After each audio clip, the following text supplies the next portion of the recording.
എന്ന് പറയുന്ന ആളുടെ മെമ്പർഷിപ്പിന്റെ കോപ്പിയാണിത്. 2019 മുതൽ ഇന്ത്യൻ ലോയേഴ്സ് കോൺഗ്രസിന്റെ സജീവ പ്രവർത്തകനും മെമ്പർഷിപ്പുമുള്ള ആളാണ് ശരത് എന്ന് പറയുന്ന ആള്. അപ്പോ ഇത്രയും അധികം നാളുകളായി, അതായത് രണ്ടാം പിണറായി സർക്കാരിന്റെ കാലം മുതൽ തന്നെ ഇന്ത്യൻ ലോയേഴ്സ് കോൺഗ്രസിൽ സജീവമായി പ്രവർത്തിക്കുന്ന ഒരാൾ, അത്തരത്തിലുള്ള ഒരാളെ കുറിച്ചാണ് നിരന്തരം ആരോപണം ഉന്നയിക്കുന്നത്. മറ്റൊരു കാര്യം, ഈ പറയുന്ന ആള് തഴക്കര യൂത്ത് കോൺഗ്രസ് മണ്ഡലം കമ്മിറ്റിയുടെ ഭാഗമായി പ്രവർത്തിക്കുകയും കഴിഞ്ഞ യൂത്ത് കോൺഗ്രസ് തെരഞ്ഞെടുപ്പിൽ അന്നത്തെ യൂത്ത് കോൺഗ്രസ് ജില്ലാ പ്രസിഡന്റായി മത്സരിച്ച ടിജിൻ ജോസഫിന് വേണ്ടി ഏകദേശം 150-ലധികം വോട്ടുകൾ ചേർത്തിട്ടുള്ള ഒരു വ്യക്തിയാണ് ഈ പറയുന്ന ശരത് എന്ന് പറയുന്ന ആള്. ഈ ടിജിൻ ജോസഫ് ഇന്നും സജീവ സംഘടനാ പ്രവർത്തനത്തിലുള്ള ഒരാളാണ്. ബ്ലോക്ക് പഞ്ചായത്തിന്റെ ഒക്കെ സാരഥ്യത്തിലുള്ള ഒരാളാണ്. അദ്ദേഹത്തോട് പ്രസിഡന്റാണ്, ബ്ലോക്ക് പഞ്ചായത്ത് പ്രസിഡന്റാണ്. അദ്ദേഹത്തോട് നിങ്ങൾക്ക് വാർത്താമാധ്യമങ്ങൾക്ക് ചോദിച്ചാൽ അറിയാം, അദ്ദേഹം അത് സാക്ഷ്യപ്പെടുത്തിയിട്ടുള്ളതാണ്. മറ്റു പ്രധാനപ്പെട്ട വസ്തുത, കേസ് നിരന്തരമായി ഇതിൽ ആരോപണം ഉന്നയിക്കുമ്പോൾ ഏറ്റവും പ്രധാനപ്പെട്ട ഒരു വസ്തുത, ഇതൊരു കേസിന്റെ ഡീറ്റെയിൽസ് ആണ്. സിംജോ സാമുവൽ സക്രി എന്ന് പറയുന്ന KSU സംസ്ഥാന ജനറൽ സെക്രട്ടറിക്ക് വേണ്ടി ഈ പറയുന്ന വക്കീല് ഹാജരായിട്ടുള്ള TS ശരത് ഹാജരായിട്ടുള്ള കേസിന്റെ ഡീറ്റെയിൽസ് ആണ്. MG യൂണിവേഴ്സിറ്റിയുമായി ബന്ധപ്പെട്ട് KSUവിന്റെ ഒരു കേസ് വാദിച്ചതുമായി ബന്ധപ്പെട്ടിട്ടുള്ള ഡീറ്റെയിൽസ് ആണ്. ഇതേ വക്കീല് തന്നെ സെനറ്റ് തെരഞ്ഞെടുപ്പുമായി ബന്ധപ്പെട്ട് കേരള യൂണിവേഴ്സിറ്റി തെരഞ്ഞെടുപ്പുമായി ബന്ധപ്പെട്ടും സമാനമായി പോലീസ് പ്രൊട്ടക്ഷന് വേണ്ടി KSUവിന് വേണ്ടി കോടതിയിൽ ഹാജരായിട്ടുണ്ട്. ഇത് എറണാകുളം ജില്ലാ പ്രസിഡന്റാണ് KM കൃഷ്ണലാല്. ഈ ജില്ലയിൽ തന്നെ KSU പ്രവർത്തകർക്ക് വേണ്ടി നിരവധി കേസുകളിൽ ഹാജരായിട്ടുള്ള ഒരാളെയാണ് ഇവർ നിരന്തരം സംഖ്യയാക്കാൻ ശ്രമിക്കുന്നത്.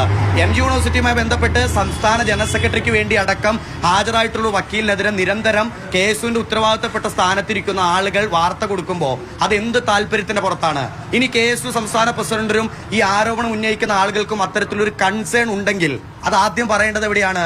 പാർട്ടിയുടെ KPC പ്രസിഡന്റ് മുഖ്യമന്ത്രിയെ വിശ്വാസമില്ലെങ്കിൽ, മുഖ്യമന്ത്രിയോട് ഏതെങ്കിലും തരത്തിലുള്ള അലോഹ്യമുണ്ടെങ്കിൽ, പാർട്ടിക്ക് KPCC ഒരു പ്രസിഡന്റ് ഉണ്ട്. ഇതുവരെയും ഔദ്യോഗികമായി KPCCക്കോ മുഖ്യമന്ത്രിക്കോ ഒരു പരാതി നൽകാൻ തയ്യാറായില്ല. ഇപ്പൊ കൂടിക്കാഴ്ചയ്ക്ക് സമയം ചോദിച്ചു എന്ന തരത്തിൽ വലിയ വാർത്തയുണ്ട്. ഒരു വിഷയത്തിൽ എപ്പോഴാണ് കൂടിക്കാഴ്ച നടത്തേണ്ടത്? ഡസൻ കണക്കിന് മീഡിയ ബൈറ്റുകൾ നൽകി നിരവധിയായ ആക്ഷേപങ്ങൾ സമൂഹത്തിലും പൊതുസമൂഹത്തിലും ഉന്നയിച്ച് ഏറ്റവും ഒടുവിൽ കേരളത്തിന്റെ മുഖ്യമന്ത്രി തന്നെ ഇതിൽ ഞാൻ പരിഗണിക്കാൻ കാരണം ലോയേഴ്സ് കോൺഗ്രസിന്റെ സംസ്ഥാന കമ്മിറ്റി തന്ന ലിസ്റ്റ് പ്രകാരമാണെന്ന് ആവർത്തിച്ച് പറയുമ്പോൾ മാത്രമാണ് സംസ്ഥാന പ്രസിഡന്റ് കൂടിക്കാഴ്ചയ്ക്ക് സമയം ചോദിക്കുന്നത്. അപ്പോൾ പ്രശ്ന പരിഹാരമല്ല ചില ആളുകളുടെ ലക്ഷ്യം. മനഃപൂർവ്വം ഗവൺമെന്റിനെയും സർക്കാരിനെയും കരിവാരിത്തേക്കുക. കൂടിക്കാഴ്ചയ്ക്ക് ആദ്യത്തിൽ തന്നെ അവസരം ഉണ്ടായിരുന്നല്ലോ. ഇന്നത്തെ കേരളത്തിന്റെ മുഖ്യമന്ത്രി ഏത് സമയവും ആരെയും കാണാൻ തയ്യാറായി മുഖ്യമന്ത്രിയുടെ ഓഫീസിലും വസതിയിലും സമയം അനുവദിക്കുന്ന ഒരാളാണ്. ഇന്നലെ നമ്മളെല്ലാം കണ്ടു ഒരു പൊതുപരിപാടി, തേവര കോളേജിൽ നടക്കുന്ന ഒരു പൊതുപരിപാടി. ആ പൊതുപരിപാടിയിൽ മുഴുവൻ മീഡിയയും സാക്ഷി നിർത്തിക്കൊണ്ടാണ് KSU സംസ്ഥാന പ്രസിഡന്റ് മുഖ്യമന്ത്രിയുടെ അടുത്ത് ഇത്തരമൊരു ഗൗരവതരമായ വിഷയം സംസാരിക്കാൻ പോകുന്നത്. അങ്ങനെയാണ് ഇത്തരം ഗൗരവ സ്വഭാവമുള്ള പാർട്ടിക്കകത്ത് ഇന്ത്യയുള്ള ചർച്ച ചെയ്യേണ്ട ഒരു വിഷയം KSUവിന്റെ സംസ്ഥാന പ്രസിഡന്റ് സംസാരിക്കേണ്ടത് മുഴുവൻ മാധ്യമങ്ങളെയും ചേർത്ത് നിർത്തിയാണോ മുഖ്യമന്ത്രി എടുത്ത് സംസാരിക്കാൻ പോകേണ്ടത്? അപ്പോൾ ഇത് ചില അജണ്ടകളുടെ ഭാഗമായിട്ടാണ്. ചില മോഹഭംഗങ്ങൾ ഉണ്ടായതിന്റെ പേരിൽ, ചില മോഹഭംഗങ്ങളിൽ നിന്ന് ഉടലെടുക്കുന്ന ചില വൈരാഗ്യത്തിന്റെ പേരിൽ മുഖ്യമന്ത്രിയെ മനഃപൂർവ്വം കരിവാരിത്തേക്കുക. കഴിഞ്ഞ കാലങ്ങളിൽ സംഘപരിവാർ ബന്ധമുണ്ടായിരുന്ന, സംഘപരിവാറിന്റെ ഉത്തരവാദിത്തപ്പെട്ട സ്ഥാനത്തിരുന്ന എത്രയോ പേർ ഈ തെരഞ്ഞെടുപ്പിൽ മത്സരിച്ചു.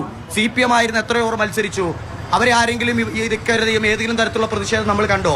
ഒരാൾ കഴിഞ്ഞ കാലങ്ങളിൽ സംഘപരിവാർ ആയിരുന്നെങ്കിൽ അയാൾ ജനാധിപത്യ മതേതര ചേരിയിലേക്ക് വരുമ്പോൾ അവരെ ചേർത്ത് നിർത്തുകയും അവരെ സംരക്ഷിക്കുകയും ചെയ്യേണ്ടത് ഇന്ത്യൻ നാഷണൽ കോൺഗ്രസ് പോലുള്ള മഹത്തായ പ്രസ്ഥാനത്തിന്റെ ഉത്തരവാദിത്തമാണ്. അങ്ങനെയാണെങ്കിൽ മാത്രമാണ് സന്ദീപ് വാര്യരെ പോലുള്ള കൂടുതൽ ആളുകൾ ഈ പാർട്ടിയിലേക്ക് വരികയുള്ളൂ. എല്ലാ കാലവും കോൺഗ്രസ് ആയിരിക്കുന്നവർ കോൺഗ്രസും BJP ആയിരിക്കുന്നവർ BJPയും CPM ആയിരിക്കുന്നവർ CPM ആയിരുന്നാൽ മതിയോ? കോൺഗ്രസിലേക്ക് പുതിയ ആളുകൾ കടന്നു വരുന്നുണ്ട്. പ്രതിപക്ഷത്ത് കോൺഗ്രസ് ഇരുന്ന കാലയളവിൽ 2019 മുതൽ ലോയേഴ്സ് കോൺഗ്രസിന്റെ സജീവ പ്രവർത്തകനാണ്. ഇനി മറ്റൊരു പ്രധാനപ്പെട്ട കാര്യം എന്താണ്? ഇത്തരത്തിലുള്ള ഒരു ആക്ഷേപം ഉയർന്നു. നിരവധി തവണ അത് പലയിടങ്ങളിലും ചർച്ചയായി. പക്ഷെ നമ്മൾ ശ്രദ്ധിക്കേണ്ട ഒരു വസ്തുത, ഈ പേരുകളിൽ പറയപ്പെട്ട ആളുകൾ, ഈ ആക്ഷേപങ്ങൾ ഉന്നയിച്ച ആളുകൾ പാർട്ടിയിലും മുന്നണിയിലും മന്ത്രിസഭയിലും മറ്റു പല ആരോപണങ്ങളും ഉയർന്നു. ചില മന്ത്രിമാരുടെ പേഴ്സണൽ സ്റ്റാഫ് നിയമനവുമായി ബന്ധപ്പെട്ട്, ചില മന്ത്രിമാരുടെ ഡ്രൈവർ നിയമനവുമായി ബന്ധപ്പെട്ട്, അങ്ങനെ പലതരത്തിലുള്ള ആക്ഷേപങ്ങൾ ഉയർന്നപ്പോഴും അവിടെയൊന്നും KSU പ്രവർത്തകരുടെ വികാരത്തെയോ പാർട്ടിയുടെ വികാരത്തെയോ ഇതിനു വേണ്ടി സംസാരിക്കാത്ത ആളുകൾ ഗവൺമെന്റ് ലീഡർ നിയമനത്തിൽ മാത്രം ഈ ആശങ്ക ഉന്നയിക്കുന്നത് എന്തുകൊണ്ടാണ്? അതാണ് മുഖ്യമന്ത്രിയെയും മന്ത്രിസഭയെയും ടാർഗറ്റ് ചെയ്തുകൊണ്ട് ഈ മന്ത്രിസഭയുടെ ശോഭ കെടുത്തുന്നതിന് വേണ്ടിയിട്ട് ബോധപൂർവം ചില ആളുകൾ ശ്രമിക്കുകയാണ്. ഇനി ലോയേഴ്സ് കോൺഗ്രസ് കൊടുത്ത ലിസ്റ്റ് ഇതാണ് മുഖ്യമന്ത്രി പറഞ്ഞത്. ഈ ലിസ്റ്റ് പ്രകാരമാണ് ഇത്തരത്തിലുള്ള നിയമനം നടന്നിട്ടുള്ളത്.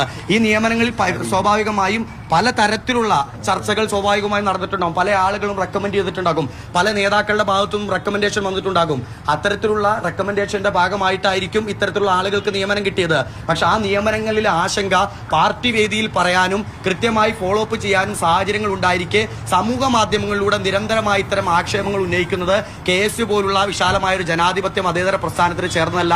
ആരെയും സംഘി ചാപ്പ കുത്തി മാറ്റി നിർത്തുന്നതല്ല KSUവിന്റെ രാഷ്ട്രീയം. ഞങ്ങളിലില്ല ഹൈന്ദവ രക്തം, ഞങ്ങളിലില്ല ക്രൈസ്തവ രക്തം, ഞങ്ങളിലില്ല ഇസ്ലാം രക്തം, ഞങ്ങളിലുള്ളത് മാനവ രക്തം എന്ന മുദ്രാവാക്യമാണ് KSU വിളിച്ചിട്ടുള്ളത്.